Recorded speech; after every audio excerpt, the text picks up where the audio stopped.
자, 오늘은 우리가 앞에 영상에서 보셨듯이 우리의 모든 죄를 지시고 죽으신 예수님, 그리고 그 죽음에서 부활하신 그 부활을 기념하는 주일입니다.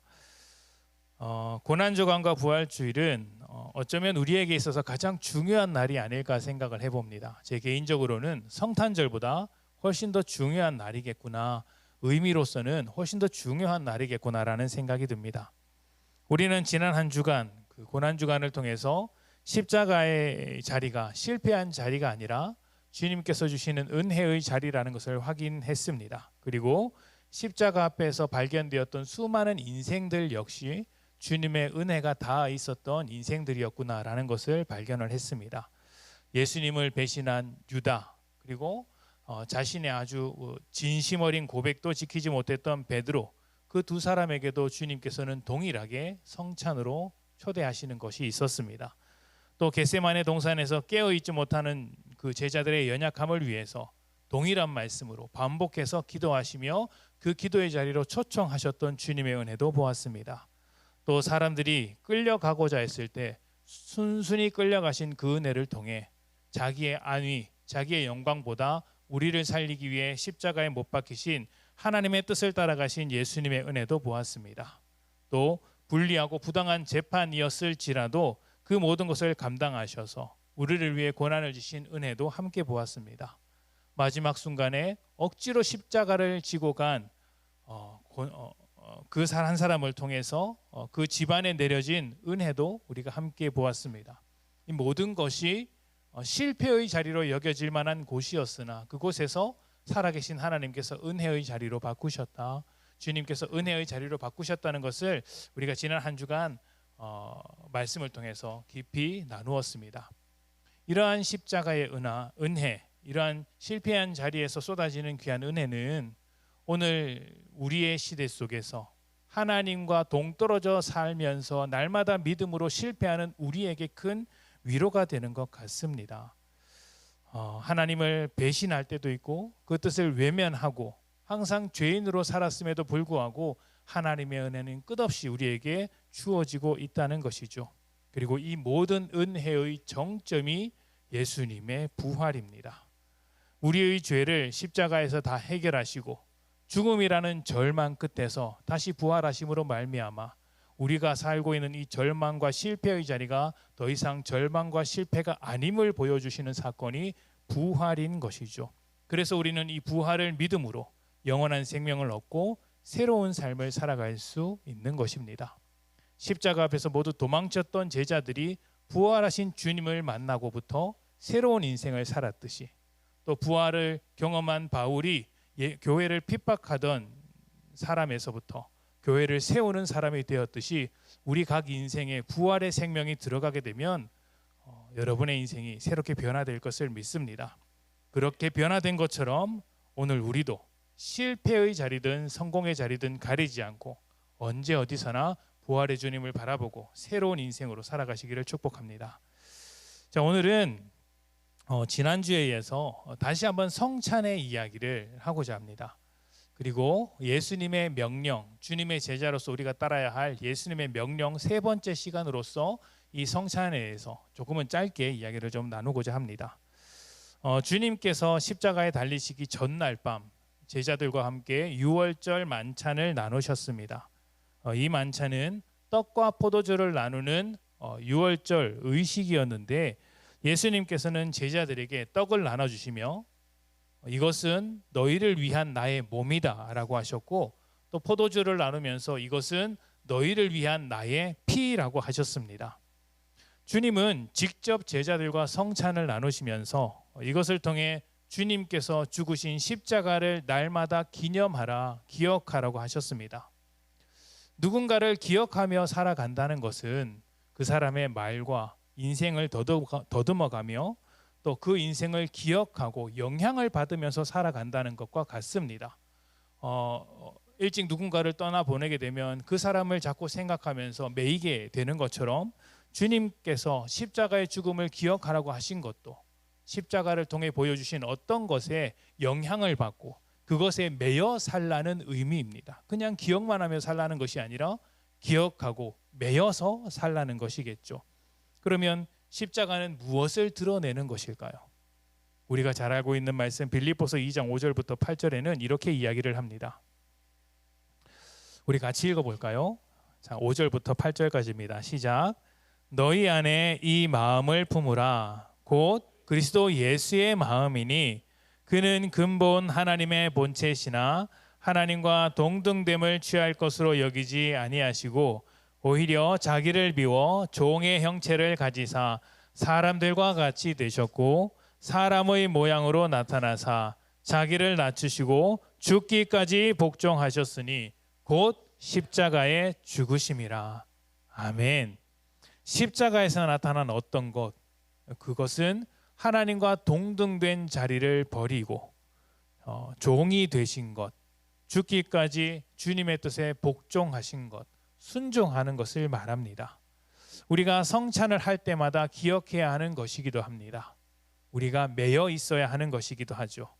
사로잡혀야 하는 것도 하나님 앞에 겸손하셨던 주님의 모습이고 또 자기보다 다른 사람을 높여 또 자기를 낮춰 종의 모습으로 사셨던 주님의 모습에 우리를 묶어서 살아가는 것입니다. 그래서 성찬에 참여하는 사람들은 어떻게 해야 합니까? 하나님의 뜻 앞에서 순종하며 하나님과 사람 앞에서 겸손하고 낮아지는 삶으로 이어져야 하는 것이죠. 그래서 우리가 읽은 빌립보서 2장에서는 주님의 이 마음을 닮은 사람의 삶을 이렇게 표현하고 있습니다. 3절과 4절입니다. 아무 일에든지 다툼이나 허영으로 하지 말고 오직 겸손한 마음으로 각각 자기보다 남을 낮게 여기고 각각 자기 일을 돌볼 뿐더러 또한 각각 다른 사람의 일을 돌보아 나의 기쁨을 충만하게 하라. 아멘. 나보다 남을 더 나은 사람으로 여기고 내 일을 돌볼 뿐만 아니라 다른 사람의 일도 돌보라고 합니다.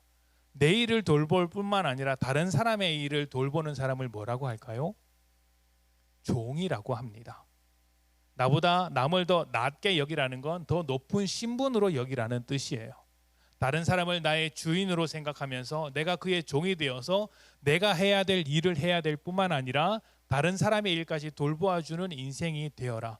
왜냐하면 주님께서 그러한 마음으로 십자가에 달리셨고 우리는 그 십자가에 매여진 인생이 되었기 때문입니다.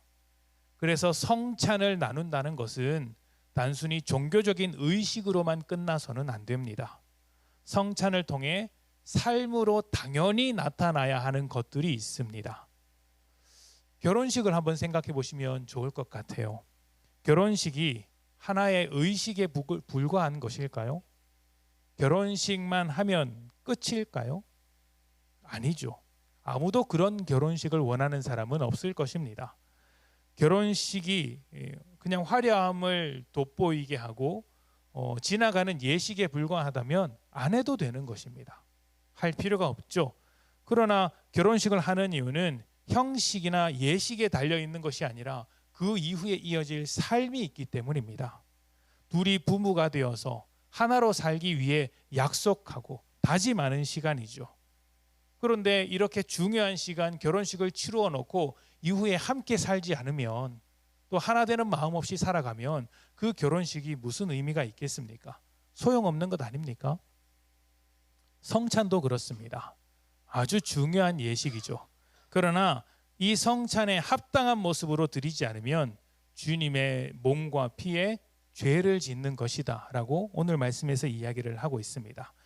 이렇게 중요한 성찬의 의미인데도 불구하고 관가했던 교회가 어떤 교회죠? 바로 오늘 읽었던 말씀 고린도 교회이기 때문에 이 말씀을 반복해서 하고 있는 것이죠. 자, 말씀을 한번 봅시다. 고린도전서 11장 17절부터 19절입니다. 고린도전서 11장 17절부터 19절 제가 봉독하겠습니다. 내가 명하는 이 일에 너희를 칭찬하지 아니하나니 이는 너희의 모임이 유익이 못되고 도리어 해로움이라. 먼저 너희가 교회에 모일 때에 너희 중에 분쟁이 있다 함을 듣고 어느 정도 믿거니와 너희 중에 파당이 있어야 너희 중에 옳다 인정함을 받은 자들이 나타나게 되리라. 아멘. 자, 이런 이야기입니다. 고린도 교회 안에 아무리 말해도 옳다라고 말할 수 없는 아무리 좋게 생각을 할래야 할 수 없는 그 교회를 해롭게 만드는 일이 발생했다라고 이야기를 하는 거예요. 그게 뭐냐면 분열과 파당이라는 것입니다. 교회가 갈라지고 파당을 이루어서 누가 옳고 그른지, 누가 잘났느니 못났는지를 따지고 있는데, 이것은 아무리 좋게 생각을 해도 칭찬할 만한 것이 못 된다라고 하는 것이죠. 그러면서 19절에 뭐라고 이야기하냐면, 파당이 있어야 너희 중에 옳다 인정함을 받는 자들이 나타나게 되리라 라고 이야기를 합니다. 이게 어떤 의미냐면 비꼬는 말이에요. 그래, 너희가 그렇게 파당을 지어서 서로 싸우고 있구나. 그래, 너희끼리 싸우면 그제서야 진짜 누가 신앙인인지 드러나겠구나. 어떤 사람이 신앙인이겠어요? 안 싸우는 사람이죠. 져주는 사람이죠. 이런 사람이 진짜 신앙인인데, 너희가 싸우는 꼴을 보니 그런 사람이 언젠가는 나타나겠구나라고 이야기를 하는 것입니다. 자, 이런 상황이 이제 초대교회에서 벌어졌는데, 이 말씀을 조금 더 잘 이해하기 위해서 약간의 설명이 좀 필요합니다. 초대교회 성도들은 모일 때마다 성찬식을 했습니다. 모일 때마다 했습니다. 지금 우리는 1년에 한 번 정도 하죠. 그리고 1년에 한 번 하기 때문에 조금 더 격식을 갖추어서 예식처럼 진행합니다. 그런데 초대교회 성도들은 조금 더 편안하게 식사하는 자리로서 성찬을 나누었습니다. 모일 때마다 식사하면서 그 자리가 곧 성찬의 자리였습니다. 그런데 당시에는 그 교회가 지금처럼 공동의 건물에 모인 것이 아니라 가정에서 모였습니다. 수많은 사람들이 모이다 보니 아무래도 큰 집에 모여야 했겠죠. 그래서 그 모임 자체가 부자들 중심으로 이루어졌습니다. 가난한 사람은 집이 좋아서 모일 수 없고, 또 그 모임을 준비할 수 없으니 부자들이 자기 집을 열고 초대하는 것입니다.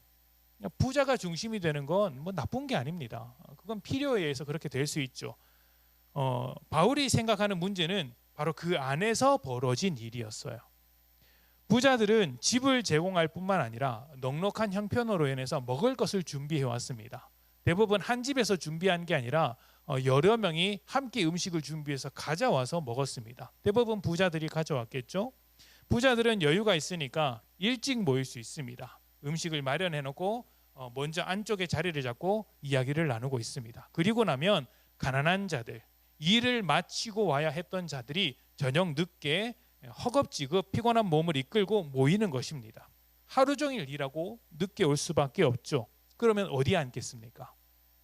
안쪽에 앉지 못하고 바깥쪽에 앉는 거예요. 여기서부터 구분이 생기기 시작하는 것입니다. 더 심각한 문제는 이제부터 시작되는데, 일찍 온 부자들이 음식을 차려놓고 가만히 있으니 지루하잖아요. 음식을 먹기 시작하는 겁니다. 자기들이 가져온 음식, 차려온 음식, 또 이야기하다 보니 주섬주섬 먹게 되겠죠. 가난한 사람들을 기다려주지 않는 것입니다. 그냥 먹었겠죠. 그렇게 준비한 음식을 먼저 먹고 나면 가난한 사람들이 나중에 왔을 때 먹을 음식이 없어져 버리는 것입니다. 그러면 남의 집에 와서 눈치만 보고 배가 고픈 채 교회랍시고 앉아서 있다가 돌아가는 일이 발생하더라는 것이죠. 그것도 안쪽에 있는 부자들, 바깥쪽에 있는 가난한 자들, 이렇게 나누어서 말입니다. 분열이 생길 수밖에 없고 파당이 있을 수밖에 없는 이런 형편이 일어나게 된 것입니다. 그래서 고린도 교회를 향해서 바울이 이렇게 이야기를 합니다. 고린도전서 11장 20절부터 22절입니다. 그런즉 너희가 함께 모여서 주의 만찬을 먹을 수 없으니, 이는 먹을 때에 각각 자기의 만찬을 먼저 갖다 먹음으로 어떤 사람은 시장하고 어떤 사람은 취함이라. 너희가 먹고 마실 집이 없느냐? 너희가 하나님의 교회를 업신여기고 빈궁한 자들을 부끄럽게 하느냐?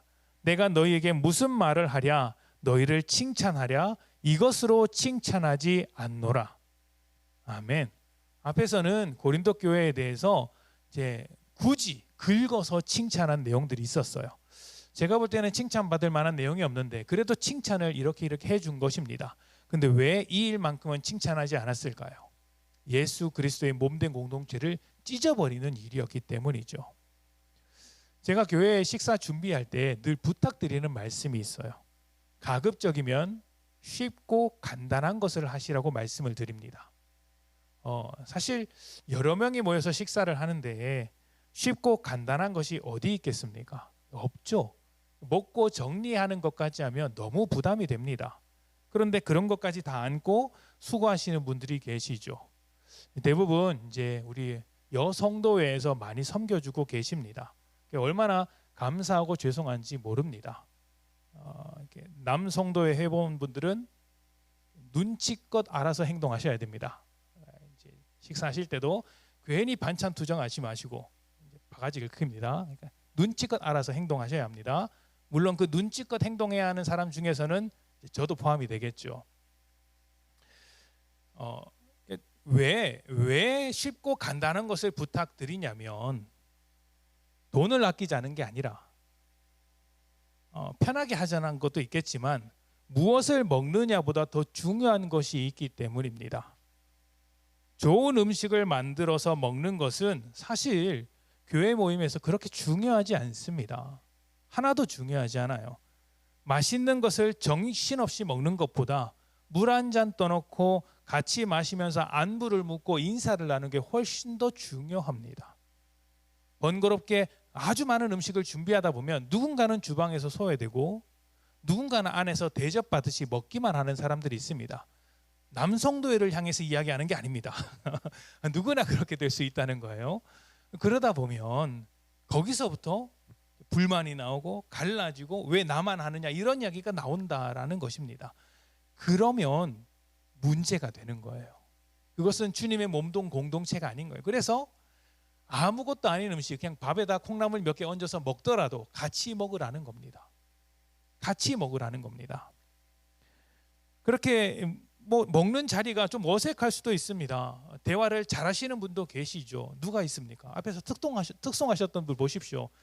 저는 못합니다. 그렇게. 이분들은 얼마나 이렇게 이 분위기를 너무 기분 좋게 하고 막 이렇게 업시킵니까? 감사하죠. 침울해질 수 있는 부활절 예배가 이분들 때문에 얼마나 즐겁게 되었습니까? 이분들처럼 앞에 나와서 다른 사람들 앞에서 즐겁게 대화할 수 있는 분도 계시지만 저처럼 그걸 잘 못하는 사람도 있거든요. 그럼 같이 대화를 하다 보면 밥 먹는 자리가 참 어색해질 때가 있습니다. 무슨 말을 해야 하지? 늘 했던 말인데 이런 생각이 들 때가 있죠. 그렇더라도 같이 앉아서 먹는 게 중요합니다. 그렇더라도 같이 앉아 먹는 게 중요합니다. 할 말 없으면 안 하셔도 됩니다. 그냥 밥 먹고 내가 그릇을 먼저 치워주는 것만으로도 충분한 것이죠. 그러다가 별 일이 생기면 괜찮냐고 안부를 물어주는 것이고 그렇게 같이 밥 먹는 것이 중요합니다. 왜 그럴까요? 이것은요 친해지냐 안 친해지냐의 문제가 아니라 고린도 교회가 가난한 사람을 배려해 주었듯이 주님의 사랑 안에서 서로를 배려하는 것이기 때문입니다. 이게 필요한 거예요. 내가 대접받기 위해서 나를 내세우는 것이 아니라 상대를 대접해 주기 위해서 배려하는 마음, 이것이 주님께서 우리를 사랑하셔서 십자가에 달리신 겸손한 마음이고 순종한 마음이기 때문에 우리도 서로에게 종이 되어 주라고 성찬에 참여하는 고린도 교회 성도들에게 지금 그 이야기를 하고 있는 겁니다. 고린도전서 10장 16절부터 17절 말씀을 한번 봅시다. 고린도전서 10장 16절부터 17절입니다. 우리가 축복하는 바 축복의 자는 그리스도의 피에 참여함이 아니며 우리가 떼는 떡은 그리스도의 몸에 참여함이 아니냐. 떡이 하나요 많은 우리가 한 몸이니 이는 우리가 다 한 떡에 참여함이라. 아멘. 원래 성찬은요 아주 큰 빵을 돌아가면서 떼어 먹는 것이었습니다.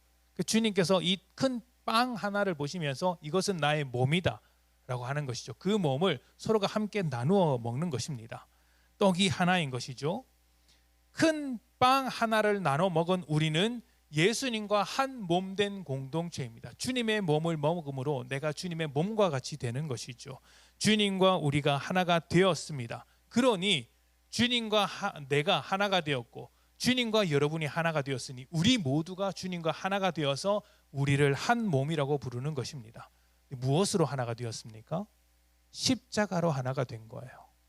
십자가의 죽으심으로써 하나가 된 것입니다. 겸손과 섬김과 순종으로서 우리가 하나가 되었고 우리 공동체는 그것으로 매여 있어야 한다는 것이죠. 교회 안에서 옳고 그름을 따지는 것보다 바보 같은 일이 없습니다. 아무리 옳아도 겸손하지 못하고 순종하지 못하면 옳은 것이 아니기 때문이죠. 아무리 맞는 말을 해도 겸손한 마음 없이 맞는 말을 하면 여러분 그것은 교회가 아닙니다. 세상이죠. 재판장에 가면 그 일을 합니다. 그런데 겸손하고 낮은 모습이 뭡니까? 나의 의견과 맞지 않을지라도 겸손하기 때문에, 종과 같기 때문에 내 의견을 포기하는 거예요. 그리고 상대방의 의견에 따라주는 겁니다. 아무리 생각해도 내 말이 맞는데 그냥 그 의견을 포기하는 거예요. 일이 잘 안 될 수도 있습니다. 근데 그게 중요한 게 아니기 때문이죠. 뭐가 중요합니까? 우리가 겸손과 낮아짐으로 순종의 마음으로 살고 있느냐가 중요한 겁니다. 이것이 이 교회를 묶는 공동체의 이제 띠고 예수께 한 몸 된 사람들의 삶이라는 것이죠. 아무리 대단한 일을 해도 겸손과 섬김과 순종이 없으면 주님의 공동체가 아닙니다. 교회가 커질 수도 있고요. 또 재정이 가득 찰 수도 있고 수많은 사람들이 모일 수도 있습니다. 하는 일마다 잘 될 수도 있죠. 그럼에도 겸손과 순종, 섬김이 없으면 그것은 교회가 아닙니다. 교회가 교회다우려면 십자가에서 드러난 주님의 그 겸손과 섬김과 순종이 있어야 하고 우리가 모두 그곳에 매여 있어야 하는 것이죠. 오늘 우리는 이 예배를 마칠 때 이 설교를 마치고 성찬을 합니다. 말씀드렸던 것처럼 올해는 특별히 목자님들과 함께 성찬을 나누게 될 텐데 이 성찬이 오늘 들은 말씀처럼 하나의 의식으로만 끝나는 것이 아니라 주님의 겸손과 섬김과 순종에 우리 자신을 매어 놓는 그런 시간이 되었으면 좋겠습니다. 그리고 주님이 한 분이시듯 우리도 한 몸된 공동체가 되어서 주님의 그 놀라운 사랑이 오늘 이 시간 우리에게 가득하고 세상에게 넘치기를 축복합니다.